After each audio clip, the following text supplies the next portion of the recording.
Welcome to my mini vlog. तो सुबह सुबह अरमान और अकरम आ जाते हैं और बकरी चढ़ जाती है कार के ऊपर। और उसके बाद चले जाते हैं अरमान और अकरम, और फिर आ जाते हैं सुभान और अनस भी आ जाते हैं और हसनैन भी आ जाते हैं। फिर हम लोग चले जाते हैं बैडमिंटन खेलने के लिए। तो हम लोग पहुंच जाते हैं गैरेज के गेट पे। अभी हम लोग यहीं खेलते हैं, गैरेज में गाड़ियाँ खड़ी होती हैं यहाँ पे। तो पहुँच जाते हैं, गैरेज का गेट खोल के हम लोग अंदर, और खेलने के बाद आ जाते हैं बाहर। और सुभान का बल्ला टूट जाता है हमसे, तो सुभान हमें गालियाँ देने लगते हैं। और उसके बाद चले जाते हैं हम लोग ओम की चाय पीने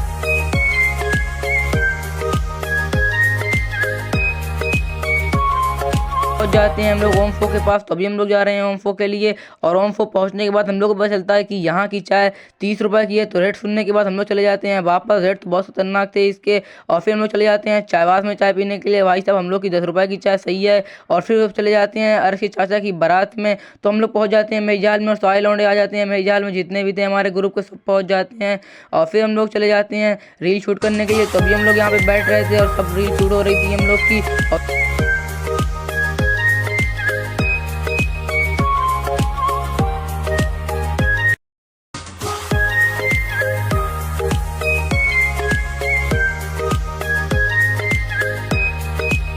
पहुंच जाते हैं गेट पे। किसी का जाने का मन ही नहीं कर रहा था, इतनी बढ़िया बारात हो रखी थी यहाँ पे, किसी का मन नहीं कर रहा था। फिर हम लोग फोटो वोटो खींचने के बाद अभी जा रहे थे वापस। तो जब तक कि अल्तमश बोल देते हैं भाई व्लॉग में ले लो हमें, तो इनको व्लॉग में ले लेते हैं। अल्तमश को भाई साहब व्लॉग में लेने में पता ही नहीं इन्हें कितना मज़ा आता है, तो इन्हें व्लॉग में ले लेते हैं। और फिर हम और अन्नान बाइक उठा के सीधे चले जाते हैं घर के लिए। और कोहरा रास्ते में इतना पड़ रहा था भाई साहब, हम लोग की फटे जा रही थी पूरे हाथ जम रखे थे हम लोग के। तो हम लोग पहुँच रहे थे घर पे। तो मिलते हैं नेक्स्ट व्लॉग में।